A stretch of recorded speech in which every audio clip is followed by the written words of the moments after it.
నమస్తే welcome to special focus. Digital జమానాలో social media ప్రపంచంలో టెక్నాలజీని ఆయుధంగా మలుచుకొని ఉవ్వెత్తున ఎగుస్తున్న ఉద్యమ ప్రస్థానాలు ఇప్పుడు రాజకీయ రణరంగంలో సరికొత్త తరంగాలుగా ఎగిసిపడుతున్నాయి. జెన్జీ ఈ పేరిప్పుడు యమా ట్రెండింగ్గా మారిపోయింది. ఈ తరం టీనేజర్లు నూనూగు మీసాల యువకులు కథం తొక్కితే ప్రభుత్వ పునాదులు కదులుతాయని నిరూపిస్తున్నాయి. ఈ మధ్య కాలంలో జరుగుతున్న జెన్జీ ఉద్యమాలు ఇప్పుడు నీట్ పేపర్ లీక్ వ్యవహారంతో ఇండియాలోనూ అలాంటి ఘటనలే చోటు చేసుకోవటంతో ప్రపంచ వ్యాప్తంగా జెన్జీ ఉద్యమాల తీరుతెన్నలపై చర్చ మొదలైంది. ఇంతకీ వరల్డ్ వైడ్ జెన్జీ ఉద్యమాలు సూపర్ డూపర్ హిట్టా? పాలన, ఆర్థిక వ్యవస్థల్లో ఆయా దేశాలు సక్సెస్ సాధించాయా? సోషల్ మీడియా పొలిటికల్ అడ్డాలు తాత్కాలికంగా ఉంటాయా? శాశ్వత మార్పునకు శ్రీకారం చుడతాయా? స్మార్ట్ ఫోన్ యువత చేస్తున్న ఈ ఉద్యమం ఏం చెబుతోంది?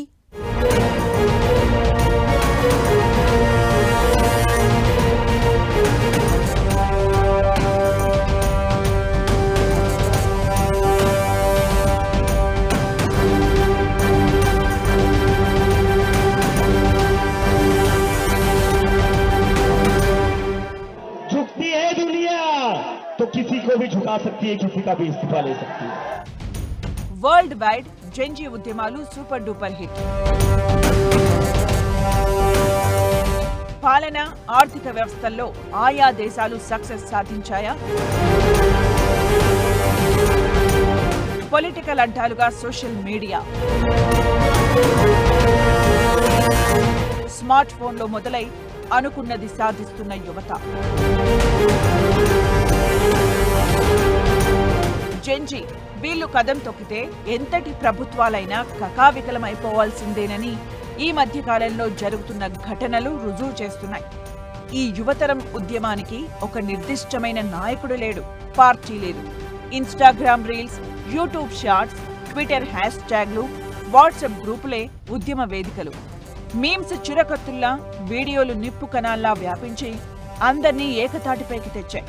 ప్రభుత్వాలు నియంత్రించలేని ఈ డిజిటల్ జెన్జీ శక్తిని తట్టుకోవడం చాలా కష్టమని తేల్చి చెబుతున్నాయి.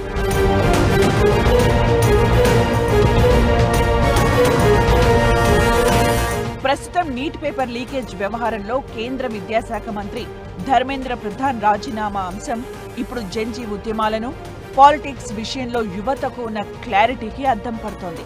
రాజకీయాలపై ఆసక్తి లేదనుకునే యువతరం ఒక్కసారి ఏకమైతే ఎంతటి ప్రభుత్వాలైనా తలవంచక తప్పని పరిస్థితులు ఏర్పడ్డాయి. ఇప్పుడు నాయకుడు లేని నిరసన డిజిటల్ యుగపు రాజకీయాలకు సరికొత్త భాష్యం చెప్పింది. ఇది పాలకులు, రాజకీయ పార్టీలకు ఒక్కసారిగా జలకిచ్చినంత పనిచేస్తోంది.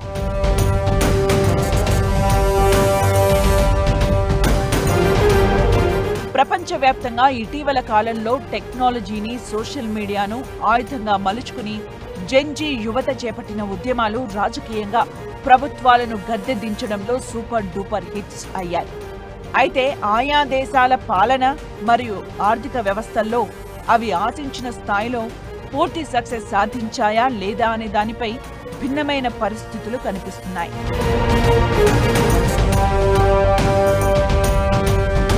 ప్రభుత్వ ఉద్యోగాల్లో రిజర్వేషన్ల విధానం, కోటాలు, తీవ్ర స్థాయిలో నిరుద్యోగం, సుదీర్ఘకాలం కొనసాగుతున్న నిరంకుశ పాలనపై వ్యతిరేకతతో బంగ్లాదేశ్లో జెన్జీ తిరుగుబాటు చేసింది. ప్రధానిగా ఉన్న షేక్ హసీనా పదవి నుంచి తప్పుకుని దేశం విడిచి పరారయ్యే పరిస్థితి తెచ్చింది. విపరీతంగా పెరిగిన ధరలు, ప్రజలపై మోపిన కొత్త పన్నుల బిల్లుల్ని వ్యతిరేకిస్తూ కెన్యాలో జెన్జీ కదం తొక్కింది. టెక్నాలజీ, సోషల్ మీడియాను వాడుకుని ఏకమై పార్లమెంటును ముట్టడించే స్థాయికి నిరసనల్ని తెచ్చింది.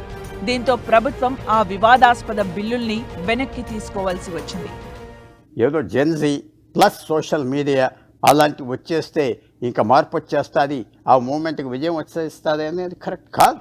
అవి రెండు ఒక విధానం.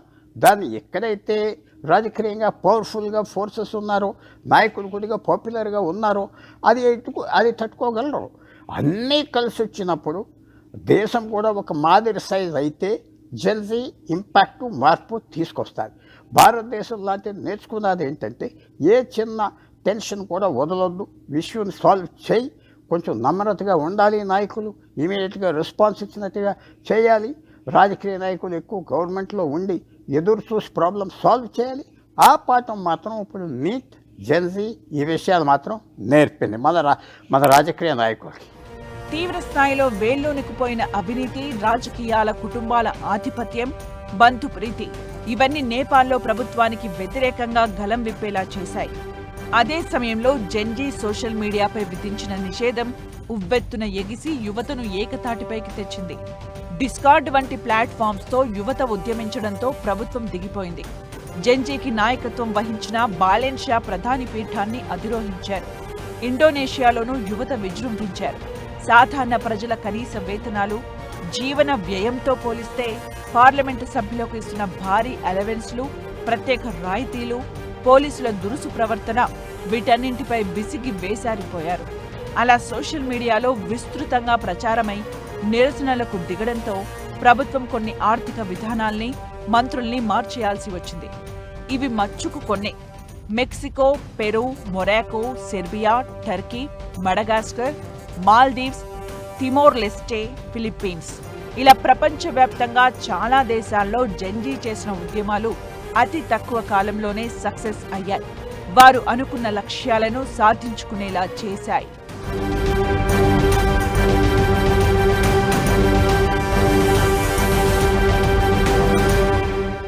झुकती है दुनिया तो किसी को भी झुका सकती है, किसी का भी इस्तीफा ले सकती है.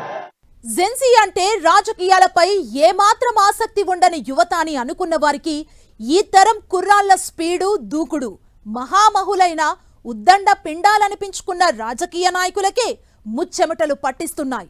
తమ భవిష్యత్తుకి సంబంధించిన అంశం కాకుంటే పెద్దగా పట్టించుకోరు జెన్జీ. కానీ తమ జనరేషన్ కు హాని కలిగించే అంశం కనిపిస్తే మాత్రం ముక్త కంఠంతో ఖండించి తీరుతారు.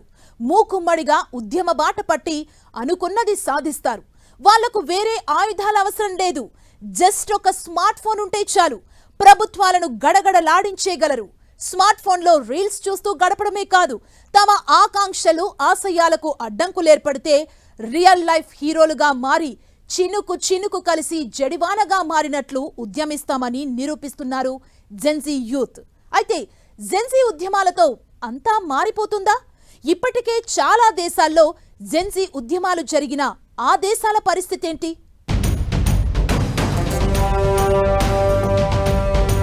జెన్జీ ఉద్యమాలతో అంతా మారిపోతుందా? జెన్జీ ఉద్యమాలు జరిగిన పలు దేశాల పరిస్థితి ఏంటి? చాలా దేశాల్లో ఇంకా కొనసాగుతున్న రాజకీయ అస్థిరత. జెన్జీ ఉద్యమాల తరువాత ఆయా దేశాల్లో పాలన, ఆర్థిక వృద్ధిలో వచ్చిన మార్పులు అంతకు ముందుతో పోల్చితే పెద్దగా తేడా ఏమీ కనిపించని పరిస్థితి. కాకపోతే ఇది దీర్ఘకాలంలో సానుకూల మార్పులకు పునాది వేస్తుందన్న అంచనాలు ఉన్నాయి.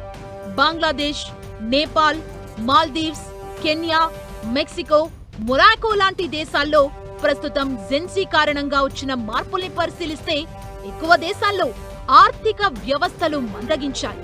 పాలనలో అస్థిరత ఏర్పడింది. అంతకుముందు నిరంకుశంగా ఏలిన పాలకులు దిగిపోవటంతో ప్రభుత్వాలు ఇకపై ప్రజల కోరికలను కాదనలేవనే భావన ఏర్పడింది. వీటితో పాటు పారదర్శకత, జవాబుదారీతనం పెరిగింది.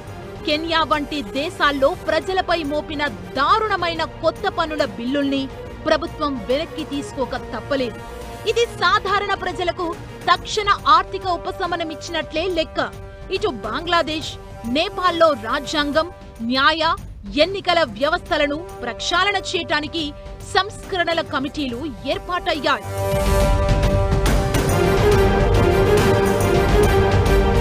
రాజకీయాల్లోకి యువతరం రావడం సానుకూల పరిణామమే అయినా దూకుడు స్వభావం, స్థిరత్వం లేని గుణం, మొండి వైఖరి కారణంగా ఆయా దేశాల్లో పాలకులకు ఇబ్బందులు తప్పడం లేదు.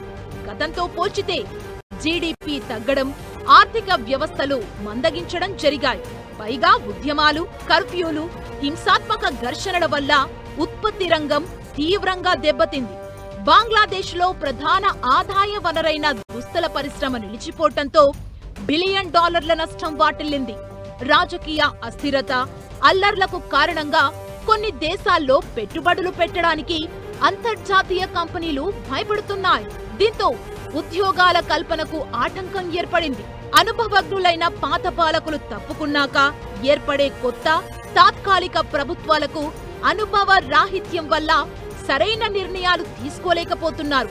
వీటితో పాటు దేశాల ద్రవ్యోల్బణం పెరగడం, కొత్తగా ఉద్యోగాలు సృష్టించడంలో ప్రజల్లో అసంతృప్తి రాజ్యమేలుతోంది. ప్రభుత్వాలను మార్చడం సులువైనప్పటికీ ఆ తరువాత ఆర్థిక వ్యవస్థను గాడిన పెట్టడం, మెరుగైన పాలన అందించడం విషయంలో మాత్రం ఈ దేశాలు ఇంకా తీవ్రమైన సవాళ్లను ఎదుర్కొంటున్నాయి. పైగా జెన్జీకి ఒక స్థిరమైన నాయకత్వం అంటూ లేకపోవడం ఇబ్బందులకు గురిచేస్తోంది. మడగాస్కర్ లాంటి దేశాల్లో ప్రభుత్వాన్ని కూలదోసినా సమర్థులైన కొత్త నాయకత్వాన్ని ఎన్నుకోవడంలో విఫలమయ్యారు. ఇది రాజకీయ అస్థిరతకు దారితీసింది. ఇండోనేషియా, ఫిలిప్పీన్స్, మొరాకో వంటి ప్రాంతాల్లో యువత రోడ్డెక్కినప్పటికీ వేళ్లూనుకుపోయిన అవినీతి వ్యవస్థలను, సంపన్న ఉన్నత వర్గాల పట్టును పూర్తిగా తొలగించడం సాధ్యం కాలేదు. కొన్ని చోట్ల ప్రభుత్వాలు తాత్కాలిక హామీలతో సరిపెట్టగా మరికొన్ని చోట్ల నిరసనలు అణిచివేతకు గురయ్యాయి. భారతదేశంలో వచ్చింది ఏంటంటే తప్పకుండా ప్రభుత్వం కొన్ని విషయాల్లో తప్పు చేసింది. 22 లక్షల మందికి నీట్ ఎగ్జామ్ లాంటిది ఇప్పుడు మన దేశంలో ఎప్పుడు దేశం అంతా రీటెస్ట్ చేయలేదు. చాలా పెద్ద సమస్య. అది గవర్నమెంట్ చాలా క్యాజువల్గా తీసుకున్నది. దాని పరిణామాలు ఇప్పుడు కనపడుతున్నాయి. అందువల్ల ఇది కూడా అడ్రస్ చేయొచ్చు. జెన్జీ ఒక విషయంలో పాల్గొన్నారంటే ఆటోమేటిక్గా మార్పు వస్తుంది అని మాత్రం లేదు. కొన్ని విషయాల్లో మార్పు తేగలరు. పూర్తిగా మార్పు భారతదేశంలో తేవాలంటే చాలా కష్టం. ఎందుకంటే పెద్ద దేశం, వేల పట్టణాలు ఉన్నాయి. ఇదంతా ఇక్కడ ఒక కోణంలో జరిగేది ఇంకో కోణానికి టచ్ లేదు. జెన్జీ ఒక దేశంలో మార్పు తేవాలంటే అది చిన్న దేశం ఉండాలి, ఒకటే పెద్ద పట్టణం ఉండాలి. నేపాల్ కాఠ్మండు, బంగ్లాదేశ్కి ఢక్కా, లేకపోతే శ్రీలంకకి కొలంబో. పెద్ద దేశాల్లో జెన్జీ మార్పు తీయడం చాలా కష్టం. ఇప్పుడు వరకు ఎక్కడ రికార్డులో లేరు. తప్పకుండా నేపాల్లో, బంగ్లాదేశ్లో మార్పులు తీసుకొచ్చారు. తీసుకురావడం తర్వాత ఈవేళ వచ్చిన ప్రభుత్వాలు మళ్ళీ మామూలుకే అయిపోతున్నాయి. నేపాల్లో ఎంతో ఆశ పెట్టుకున్నారు, కానీ దాదాపు ఈ 120 రోజుల తర్వాత మార్పే కనపడట్లేదు. అతని పరిపాలన కూడా మొదలు తీసుకెళ్ళకపోతున్నారు. మొత్తంగా చూస్తే జెన్జీ ఉద్యమాలు ప్రభుత్వాలను ప్రశ్నించే, భయపెట్టే శక్తిగా మారాయి. ఇకపై ఏ దేశంలోనైనా పాలకులు ప్రజలను, ముఖ్యంగా యువత ఆకాంక్షలను విస్మరిస్తే పునాదులు కదిలిపోతాయనే గట్టి హెచ్చరికల్ని పంపాయి. కేవలం నిరసనలతో ప్రభుత్వాలు మారినంత మాత్రాన ఆర్థిక వృద్ధి, శాశ్వత సంస్కరణలు, ఉద్యోగావకాశాలు రావు. దీర్ఘకాలిక రాజకీయ, ఆర్థిక ప్రణాళికలతోనే మార్పు సాధ్యమవుతుందన్నది విశ్లేషకులు చెబుతున్న మాట. యువత తెచ్చిన ఉద్యమాల వల్ల ప్రభుత్వాలు మారినప్పటికీ వాటి నయాపాలన, ఆర్థిక స్థిరత్వాల సక్సెస్ రేటు సగటున 45% మాత్రమేనని చెబుతున్నారు.